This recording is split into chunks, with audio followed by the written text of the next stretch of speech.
आज के वीडियो में हम पढ़ेंगे डायरेक्ट एंड इनवर्स प्रोपोर्शन क्या होता है। सबसे पहले हमें ये जानना जरूरी है कि वेरिएशन क्या होता है। वेरिएशन मतलब क्या होता है? वेरिएशन अपने आप में ही क्या बता रहा है? चेंजेस, बदलाव।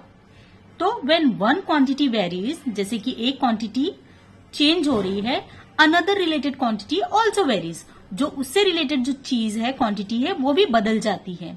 उस चेंज को हम क्या कहते हैं? वेरिएशन कहते हैं। फॉर एग्जाम्पल देखो यहाँ पर क्या दिया है। मैंने 5 बुक खरीदी तो मुझे 100 रुपये देना पड़ा। तो 5 बुक का कॉस्ट क्या हुआ? 100 रुपये हुआ। लेकिन मैंने अभी बुक्स का क्वांटिटी बढ़ा दी, मतलब मैंने अभी 5 के बजाय कितनी बुक्स ली? 12 बुक्स ली, 12 बुक ली। तो जब मैंने 12 बुक ली तो यहाँ पे कॉस्ट भी बदल गया, चेंज हो गया ना। कॉस्ट भी 100 की जगह पे क्या बढ़ के हो गया? 240 हो गया। तो जैसे जैसे मैंने बुक्स की क्वांटिटी बढ़ाई वैसे वैसे कॉस्ट भी क्या हुआ? बढ़ गया। तो मतलब एक क्वांटिटी क्या हो रही है? चेंज हो रही है। अनदर रिलेटेड क्वांटिटी, जो उससे रिलेटेड दूसरी क्वांटिटी है, मतलब कॉस्ट है, वो भी क्या हो रहा है? बदल रहा है। जैसे जैसे हम बुक की क्वांटिटी बढ़ा रहे हैं वैसे वैसे उसका कॉस्ट भी बढ़ता जा रहा है। तो इन सिंपल लैंग्वेज वेरिएशन मतलब होता है कि जब व्हेन वन क्वांटिटी वेरीज, जब एक क्वांटिटी बदलती है तो उससे रिलेटेड दूसरी क्वांटिटी भी बदलती है। मतलब जिस तरह से हम बुक्स की क्वांटिटी बढ़ाएंगे उसी तरह से उसका कॉस्ट भी क्या होगा? बढ़ता हुआ चला जाएगा। तो इसको हम क्या कहते हैं? वेरिएशन कहते हैं। अब डायरेक्ट वेरिएशन क्या होता है? डायरेक्ट वेरिएशन का मतलब when two quantities are dependent on each other and if the value of one quantity increases, the value of other quantity also increases। मतलब दो चीजें हैं जो दोनों क्या है? एक दूसरे के ऊपर पूरी तरह से डिपेंड है। अगर एक की वैल्यू बढ़ रही है तो दूसरे की वैल्यू भी, क्वांटिटी भी क्या होगी? बढ़ जाएगी। मतलब एक की क्वांटिटी जब बढ़ती है तो दूसरे की क्वांटिटी भी क्या हो जाती है? बढ़ जाती है। और सेम चीज क्या हो रहा है यहाँ पर? जब क्वांटिटी डिक्रीज होती है तो दूसरे की भी क्वांटिटी क्या हो जाती है? डिक्रीज हो जाती है। तो इसे हम क्या कहते हैं? डायरेक्ट वेरिएशन कहते हैं। अब यहां पर देखो आपको सर्कल दिया हुआ है। सर्कल के अंदर क्या बनाया हुआ है? डायमीटर बनाया हुआ है। तो एक सर्कल है, उसको हमने यहां पर एक डायमीटर बनाया, तो ये सर्कल क्या हुआ? 2 पार्ट्स में डिवाइड हो गया। तो हम इसे कैसे लिखेंगे? 1/2 की तरह लिखेंगे। 1/2। अब यही सर्कल में मैंने क्या करा? 2 डायामीटर बना दिया। 2 डायामीटर बना दिया तो कितने इसमें हो गए? सर्कल के कितने पार्ट्स हो गए? 1 2 3 4। अभी तीसरे सर्कल में देखो कितने डायामीटर मैंने बनाया? 1 2 और 3 डायामीटर बनाया। तो ये सर्कल कितने पार्ट्स में डिवाइड हो गया? ये सर्कल 1 2 3 4 5 6 पार्ट्स में डिवाइड हो गया। इसी तरह से यहाँ पे डी में देखो मैंने क्या करा? कितना डायमीटर बनाया इस सर्कल में? 1 2 3 4 डायमीटर बनाया। तो 4 डायमीटर बनाया तो क्या हो रहा है? इधर ये सर्कल कितने पार्ट्स में डिवाइड हो गया? 1 2 3 4 5 6 7 8 पार्ट्स में डिवाइड हो गया। तो इस तरह से आप सर्कल का डिवीजन डायमीटर के थ्रू इस तरह बता सकते हो कि एक सर्कल को अगर हम कितने डायमीटर्स बनाते हैं उसके हिसाब से उसका डिवीजन हो जाता है। अब ये प्रैक्टिस सेट 37 में देखते हैं। यहां पर लिखा है if 7 kg onion cost 140 rupees, how much must we pay for 12 kg onions. तो अभी हमको नहीं पता है कि 12 kg अनियंस के लिए हमको कितना पे करना है। तो जब हमको नहीं पता होता है तो हम क्या करते हैं? हमेशा उसकी जगह पे बोलते हैं कि हमने कितना पे किया? x। तो 12 kg अनियन का कॉस्ट हमने क्या बोला? x, क्योंकि हमको पता नहीं है 12 kg अनियन कितना कॉस्ट कर रहा है। तो हम हमेशा क्या करते हैं? जब हमको पता नहीं होता है तो हम x y जो भी आपको पसंद है वो आप ले सकते हो। तो मैंने यहाँ पर क्या मान लिया? क्योंकि मुझे नहीं पता है कि कितना कॉस्ट है ना 12 kg ऑफ अनियन का, तो मैंने x मान लिया यहाँ पर। फिर यहाँ पर हम देखेंगे कि क्या है। देखो यहाँ पर 7 kg ऑफ अनियन का 140 कॉस्ट हो रहा है, तो 12 kg का भी क्या होगा? बढ़ेगा ना। 12 kg में लूंगी अनियन तो उसका प्राइस तो बढ़ेगा ना। तो यहाँ पर क्या हो रहा है? डायरेक्ट प्रोपोर्शन हो रहा है। तो आप क्या लिखोगे? तो weight of onion and its cost are in the direct proportion. अब यहाँ पर हमें 2 चीजें दी गई है। 7 kg अनियंस, मतलब उसका वेट दिया हुआ है, और दूसरा क्या दिया है, कॉस्ट दिया है कि कितने का पड़ रहा है। तो हम दो चीजें यहाँ पे लिखेंगे। पहला तो लिखेंगे the weight of onion, the weight of onion, और दूसरा क्या है, cost of onion.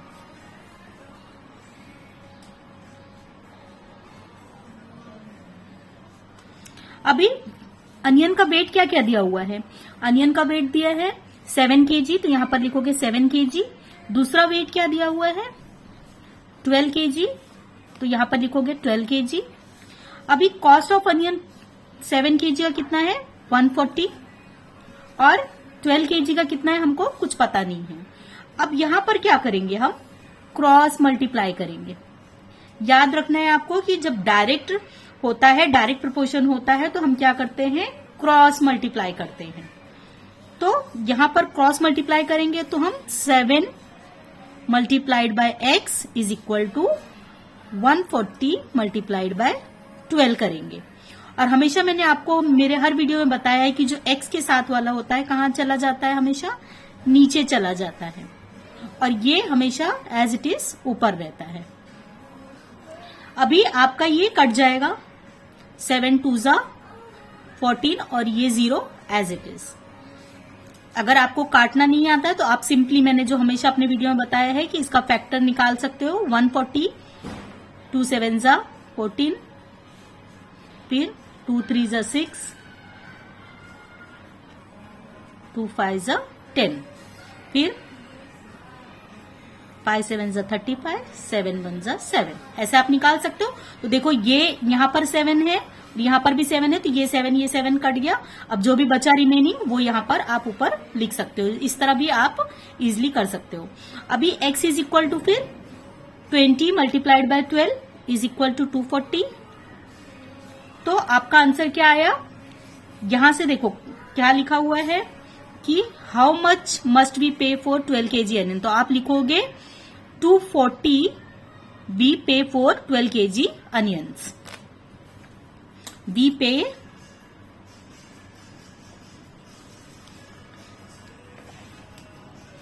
rupees 240 for 12 kg of onions।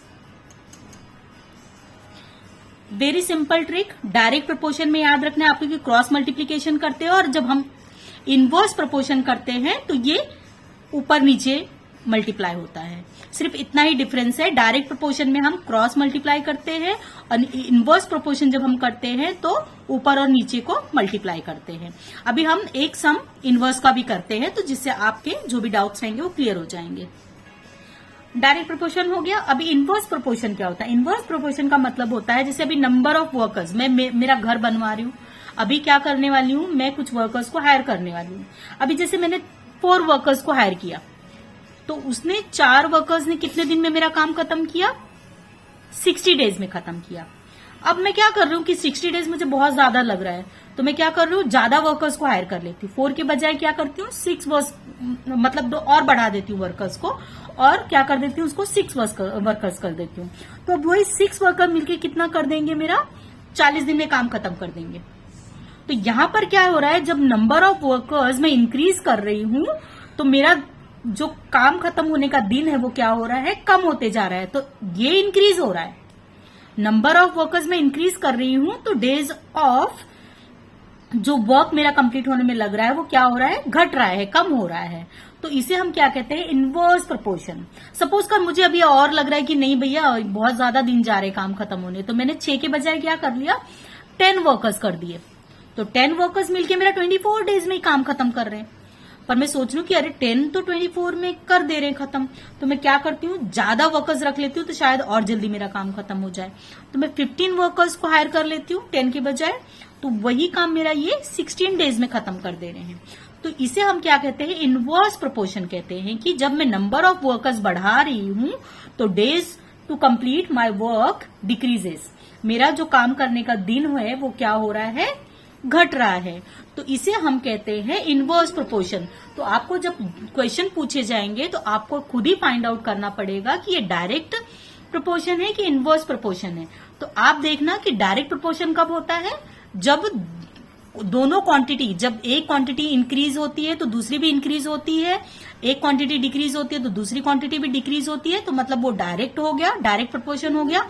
लेकिन जब एक बढ़ता है एक की क्वांटिटी और दूसरे की क्वांटिटी घटती है तो उसे हम कहते हैं इनवर्स प्रोपोर्शन। यही है डिफरेंस डायरेक्ट और इनवर्स में। अभी हम क्या करते हैं, यहां पर प्रैक्टिस सेट 38 में देखते हैं। यहां पर क्या लिखा है, 5 workers take 12 days to weed a field. जो 12 वर्कर्स थे उनको खेतों को वीड करने में कितना टाइम लगा, 12 days लगा। How many days would 6 workers take? Sorry, my mistake, ये 5 वर्कर्स है और 12 days है, तो 5 वर्कर्स को कितना डेज लगा कंप्लीट वीड करने के लिए फील्ड को? 12 days लगा। सॉरी, जरा मैंने ये यहां देखा नहीं, सीधे यहां आ गई। तो यहां पर 5 वर्कर्स ऑलरेडी मेंशन है कि 5 वर्कर्स को कितने दिन लगे, 12 days लगे to weed a field. How many days would 6 workers take? How many would 15 take? तो ये क्या बोल रहे हैं कि how many days would 6 workers को कितने दिन लगेंगे फील्ड को वीड करने में, और हाउ मेनी वुड 15 टेक, और 15 को कितने लगेंगे। तो चलो हम इसे सॉल्व करते हैं। अब यहां पर क्वेश्चन में हमको एक चीज समझ आ रही है कि क्या हो रहा है, यहां पर the number of labours are increased. 5 से कितना कर दिया हमने, 6 वर्कर्स कर दिया। तो क्या हो रहा है, जो कंप्लीट होने का काम का जो कंप्लीट होने का दिन है वो क्या हो जाएगा, कम हो जाएगा। जब हमने 5 वर्कर्स लिए तो 12 days लगे, लेकिन हमने क्या करा यहां पर, हमने 5 की जगह कितने 6 वर्कर्स कर दिए, तो वो कम दिन में खत्म हो जाएगा। Now let's start. अब यहां हम क्या लिखेंगे, हमको नहीं पता है ना कि 6 वर्कर्स कितने दिन लगाएंगे काम खत्म करने में, तो हम क्या लिखेंगे, let 6 workers take x days। तो हमको जो नहीं पता होता तो हम x y जो भी चाहे वो उसको हम अज्यूम कर सकते हैं, मान सकते हैं। अभी वर्कर्स कितने दिए हुए हैं, पहला तो 5 वर्कर्स हैं, फिर नंबर ऑफ डेज कितना है, 12 है 5 days में, अरे सॉरी 5 वर्कर्स हैं और कितने डेज लगा रहे हैं वो 12 days लगा रहे हैं। दूसरा कितना है 6 वर्कर्स और कितने डेज हैं वो हमको पता नहीं है। तो अब हम क्या करेंगे, यहां पर हमको याद रखना है कि इनवर्स प्रोपोर्शन में हम ये ऊपर नीचे मल्टीप्लाई करते हैं, और जब डायरेक्ट प्रोपोर्शन करते हैं तो हम क्या करते हैं, क्रॉस मल्टीप्लाई करते हैं। तो क्या करेंगे, हम यहां पर लिखेंगे 6 multiplied by x is equal to 5 multiplied by 12। अब हमेशा मैंने आपको क्या बताया कि x के साथ वाला कहां चला जाता है, नीचे चला जाता है, और ये हमेशा ऊपर ही रहता है। तो अब क्या करेंगे हम, अभी देखो यहां पे कट रहा है 6 2 12। अब x is equal to how much, x is equal to 10। अब हमको पता चल गया कि 6 वर्कर्स को कितने दिन लगेंगे काम कंप्लीट करने, तो हम लिखेंगे 6 वर्कर्स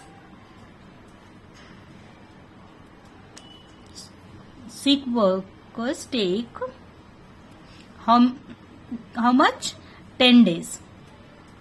10 days उनको लगेंगे कंप्लीट करने। अभी हमें एक और पॉइंट आउट करना है कि 15 वर्कर्स को कितना टाइम लगेगा, तो सेम चीज हम वहां पे वापस से ऐसे ही सेम चीज करेंगे।